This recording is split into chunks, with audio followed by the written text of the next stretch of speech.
All that's coming up in the programme, and sitting around our top table today, I'm joined by some familiar faces. So we've got Tom Newton-Dunn, Julia Hartley-Brewer and Steve Richards. Take this to the panel first.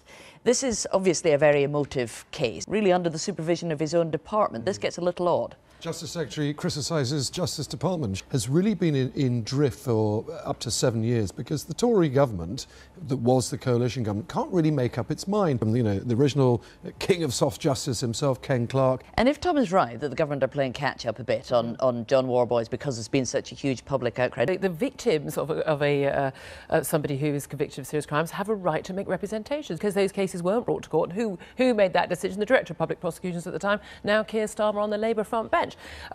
Tom was saying there is that the Tory government is totally out of touch, as I think all of the establishment and all the party leaders are out of touch. Well, you raise an interesting point in terms of what the public care about as opposed to what's possibly debated at Westminster most of the time. In the short-term political damage? Oh, absolutely. And the NHS is absolutely, the tanks are parked very much on, Labour territory there. And the fact that a good thing, which is that we're getting older and we're living longer. And there are amazing treatments and operations and drugs that can keep us alive.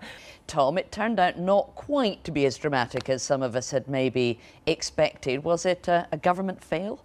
She was promoted to Immigration Minister in the reshuffle this week, and in that role she will, as Tom says now, is the idea that the Justice Secretary may take a judicial review against the release of the serial sex attacker John Worboys. You can't envy the new Immigration Minister being stuck with a promise to reduce migration to a level that no other Tory minister has been able to do. Is it important to the public that it's reduced? Well, no, I mean, I do find it quite bizarre they're still sticking to a target. They've never really done anything to try and actually reach the coalition government and under the government on his own. Even the numbers outside of the EU, which they can control completely, they never even came close. They were more than double, but 230,000 or something, which is basically going to be subsidised by the taxpayer with their housing benefit and everything else to do jobs which simply aren't paid enough. Caroline Noakes, the new Immigration Minister, for coming in.